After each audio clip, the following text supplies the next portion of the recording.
Hello there, everybody. My name is Bryinstein, or Brian, whatever you want to call me, right? And today I'm just gonna be going over a brief thing of creating characters for a game called Pathfinder. It's a lot like Dungeons and Dragons, except it's not exclusively geared towards dungeoneering. It's a lot more open in the stories you tell. And I'm mostly making this video for friends of mine and myself. We're going to be playing a game of Pathfinder together in the near future. Excuse me. And a lot of them had never played a role-playing game like this before, and they weren't quite sure of how it's supposed to roll, so I'm just going to go through the very basics of character creation. And if I need to go into more detail and do more, then I'll do more episodes of Pathfinder guides. Alright, so here's how this starts, right? To create a character, it obviously needs to have a race, and then it needs to have a class. There's a lot more things like alignment, you can't see the mouse, but I'm pointing at it up here in the top left. Alignment, and there's ability scores, and blah blah blah blah blah, and a whole lot of things. But that's a bit more complicated. We're going just for the lore aspects of the heroes. I call them heroes because I play Dota, but they're characters, whatever you want to call them. Alright, whatever.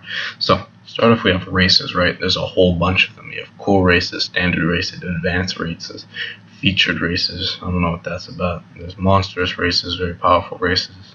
I feel like this is a hint that if you don't pick a very powerful race, you're making a mistake. And there's unknown race points and uncommon races.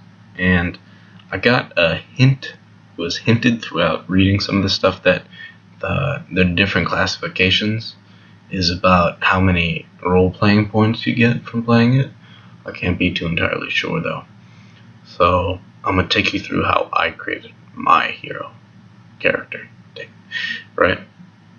So this is in no way going to be very in-depth. It's just going to scratch the surface of it, and you can just copy and paste your situation into this template I'm giving you, and then you can go and do your own exploring and researching and whatnot. Alright, so here's what I started out with, right? I started out with an idea. I thought I like dragons a lot. It's like an obsession of mine, dragons. So I think to myself, right, I want a shapeshifter that is all about melee, because I like melee. It's just me, right? I want a melee shapeshifter that can turn into a dragon and whatnot. I'm like, alright, how do I do this? So first I looked to Wyvern at the bottom of advanced races, right above monstrous races, and I read about that. And Wyvern's not quite what I'm looking for. Wyvern is a cross between a kobold and a wyvern. Wyvern's a dragon, kobold's a lizard thingy. And I see that a wyvern is like a full dragon, it doesn't shapeshift. And I keep coming back to that, but it's not what I want, right? And I look up and down. I see dwarf, elf, gnome, basics. I see lizard folk. I see a bunch of things. I have no idea what they are, so I just breeze over them. And all in all, I'm just confused. So I just skip over finding the race. I'm like, alright, for now I'll just find a core class. I'll find a class. So I look at core classes, barbarians, blah blah blah blah blah blah. I see barbarian rage powers. I'm like, yeah, that looks cool. But I look at that, I'm like, no, it's not quite what I want. And then I look down, and I see sorcerer, and I see sorcerer bloodlines. I'm like, oh my god, this is what I need. And I look through it, and I see that I'm not going to click on and show you the page because it would take forever to load, and I don't have it preloaded. Yeah, that's my bad right there. But I click on sorcerer, and I see that, dang, the sorcerers can have bloodlines, and one of those bloodlines are draconic bloodlines. And I'm like, well, I found it. This is what I want, right? But I'm like, I don't really like the idea of sorcerer, so I keep looking, scroll down, and I see hybrid classes, blood rager bloodlines, and I'm like, this is the money. So I'll come over here to Blood Rager, and I'll read this out to you. While many ferocious combatants can tap into a deep reservoir of buried rage, Blood Rages have an intrinsic power that sees within. Like sorcerers, Blood Rages veins surge with arcane power. Boom, that's what I was looking for right there. While sorcerers use this power for spellcasting, Blood Ragers enter an altered state in which their bloodline becomes manifest, where the echoes of their strange ancestry lash out with devastating power. In these states, Blood Ragers can cast some arcane spells instinctively. Blood Ragers' magic is as fast, violent, and seemingly unstoppable as their physical prowess. Roll, Master of the Battlefield. Blood Ragers unleash fearful carnage on their enemies, using their bloodlines and combat prowess. The Blood Rager's place is at the front lines, right in his enemies' faces, supplying tremendous martial force bolstered by a trace of arcane magic. I think, hot dang, this is what I've been looking for. It's a combination between Barbarian, which I kinda like, but wasn't all the way there, and Sorcerer, which I kinda like, but it was all the way there. This hybrid class combined what I wanted, and it got me exactly what I needed. I'm like, hot dang. And as you see here, you level up. There's a maximum of 20 levels, and you get a bunch of bonuses every level, of course, because that's how leveling up works. And so I keep looking. Bloodline. I see this. I can have a draconic bloodline, and I can eventually be able to shapeshift into a dragon. Which is like, alright, jackpot. I found my class. I figured out what I wanted. But now I need to find my race. I'm like, well, I don't know. I don't know what race to pick. I keep looking and I'm like, I don't see anything. It doesn't have to be a shape-shifting race now because I already have the shape-shifting down. And then I get down here, right? Favored class bonuses. Instead of receiving an additional skill rank or hit point whenever you gain a level in a favored class, some races have the option of choosing from a number of other bonuses depending upon their favored classes. The following options are available to the listed race who have Blood Ragers as their favored class, and unless otherwise stated, the bonuses apply each time you select the listed favorite class reward. Like, this will help me find my race. I look at Dwarf, Elf, I'm like, no, those aren't very good bonuses. It's not what I want, and I don't really want to be a Dwarf. Elf. Hey, everybody. Sorry about that. I just got walked in on. It's kind of funny. But, whatever. Continuing on where I left off, right? I see Dwarf, Elf. That's not really what I want. I would prefer something else, right? Keep looking, I see Half-Orc. Increases the Blood Rager's total amount of Blood Rage rounds per day. I say, dang, that looks like a pretty good bonus, actually. Let me check out Half-Orc. Alright, let me read this out to you real quick. As seen by civilized races, Half-Orcs are monstrosities, the result of perversions and violence. Whether or not this is actually true, Half-Orcs are rarely the result of loving unions, and as such are usually forced to grow up hard and fast, constantly fighting for protection or to make names for themselves. Orcs as a whole represent this treatment, and rather than play the part of the victim, they tend to lash out unknowingly, confirming the biases of those around them. A few feared, distrusted, and spat upon half-orcs manage to surprise their detractors with great deeds and unexpected wisdom, though sometimes it's easier just to crack a few skulls. Some half-orcs spend their entire lives proving to a full-blooded orc that they are just as fierce. Others opt for trying to blend into human society, constantly demonstrating that they aren't monsters. Their need to always prove themselves worthy encourages half-orcs to strive for power and greatness within the society around them. Not only, I'm like, dang, orcs are pretty cool. They average 6 feet. This is exactly what I want for my Blood Rager, who's supposed to be melee, all up in your face kind of guy. And I also kind of resonate with this description. Not exactly, because I'm not some hybrid getting spat on by all society. But, you know, can't I dream? So, read all this, of course, but I'm not going to read this because I'm going to leave that to you to go and discover that for yourself. They also, handily enough, provide names if you are having trouble with that. Anyway, so I'm like, I think I found my race, but I don't really want my guy to be like some big orc looking dude that everybody was like, oh, he's an orc, because that kind of that messes it up. Because at the time I was thinking about this, I would watch Balmy, who is a Dota YouTuber, playing Pathfinder with his friends. It's great. I suggest you look at that. Balmy in his channel, and he's playing Pathfinder called The Dread Mist of Duringar. I might link it in the description. I might forget. Check there anyway. Also, shameless plug right here. In the description, you'll find the link to my Discord channel. It's where I hang out. It's where I recruited my pals to play this game of Pathfinder. We're at a lot of people already, so we probably won't be able to fit in more for Pathfinder. Maybe I could play 2 different games, but I'm GMing for one of them, so yeah, it's going to be a lot for me to juggle. It might not happen, but whatever. Still, check out the Discord. You'll get constant updates about uploads. Ooh, hiccups. Excuse me, just had dinner. Anyway, you'll get constant updates about uploads, or more accurately, why there are no uploads, because that more often than not seems to be the case. And you can come chat with me or Roland, who's on my Double Dirty podcast. And a lot of my guests who are on the podcast are also on my Discord. If you don't know what Discord is, it's like Skype, except like way awesomer. It's not just a chat between you and another person. It's a server where you can chat to anybody who's on the server.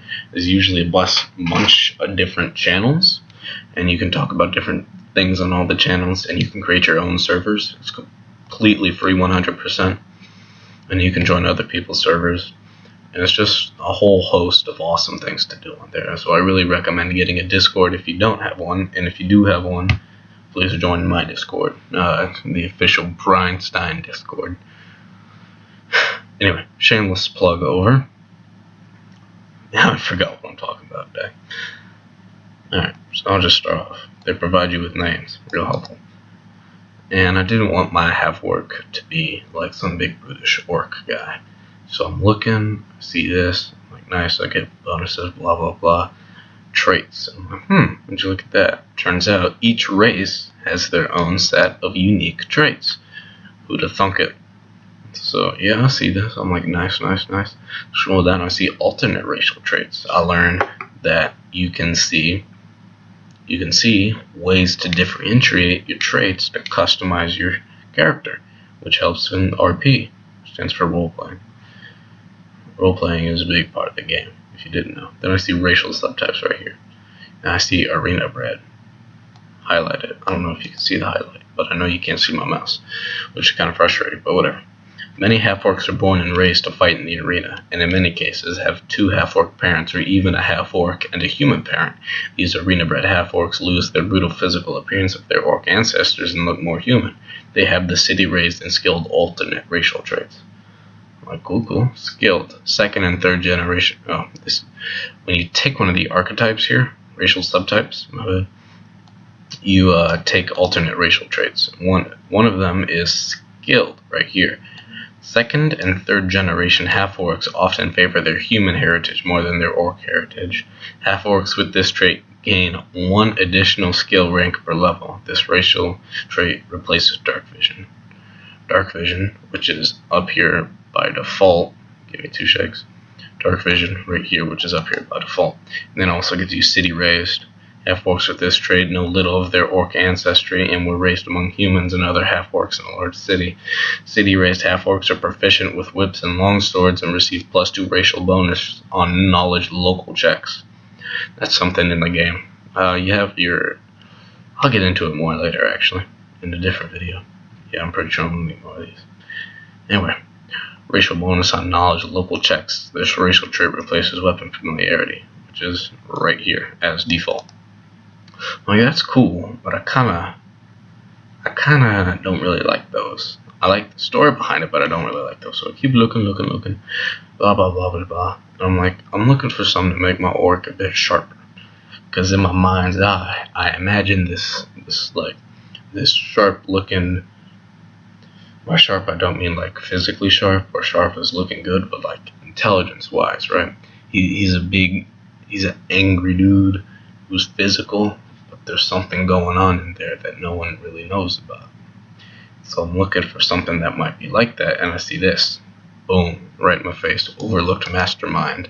Some half-orcs use half-orcs' brutish stereotypes to their advantage, causing others to underestimate their intelligence and scheming. Such half-orcs gain +2 racial bonus on bluff, diplomacy, and sense motive checks.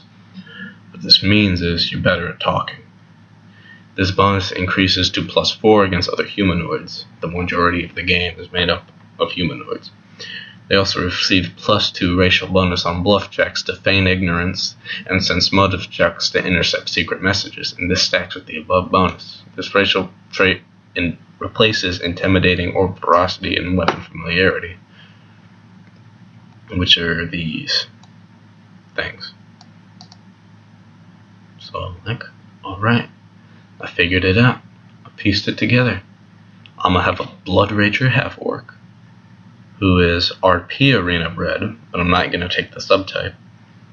And he has the trait Overlooked Mastermind, and he's gonna get these bonuses. Alright, and so I start scheming, and I come up with my story. And here's the story for my half-orc. I haven't named him yet, so I'll just use Davor.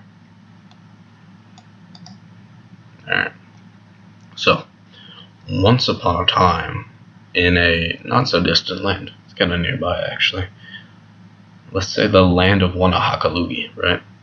There's a powerful sorceress queen. Right?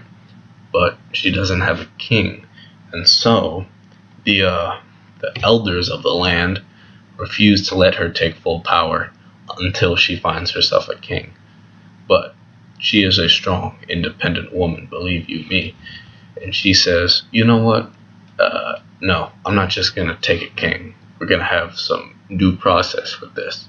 So she announces across the land, any warrior fierce enough to win in a tournament against my champions and all other challengers will become the king of this land. And chet you betcha, this got a lot of people coming over. One person in particular, let's go with Makoa. Makoa was a full-blooded orc, a ravager of armies and destroyer of families. He was a monstrous being. He was big, and real strong, even by orc standards. 7 feet tall and corded with muscles. He was a warrior beyond all other. But, unlike other orcs, he wanted something more out of life than just fight and bloodlust. He saw this opportunity to gain power, and something else, which we'll get to later. So, Makoa, the bestial man that he is, bestial orc that he is, went in this tournament and totally shreked everyone, just whooped them all. And he won the rights to king. And he said, sorceress, I will accept on one condition. And the sorceress said, yeah. No, she said, yes. Makoa, what is your one condition to be my king? He said, I want to sear a child with you. A child who will be raised in the kingdom as if he was a normal boy. And for him to be treated with respect and brought up to be a leader of the armies. And the sorceress said, yes, this will do. Alright? And then so they seared their child, Davor. And there you have it. That's my child's story. So his father was a barbarian. You don't have to do this, by the way. Well, I mean, it's better if you come up with a story. But what I did was I have a hybrid class, which is Blood Rager, which is a combination of Sorcerer and Barbarian, and I literally fused them together with my story, but you don't have to do that. I just like things to fit together like that. So I had this Barbarian Orc and this Sorceress, and they seared a child. Seared or sired? Sired, I think. Whatever, seared. They seared a child, and this was a half-orc who was a Blood Rager, which is a combination between Sorcerer and Barbarian.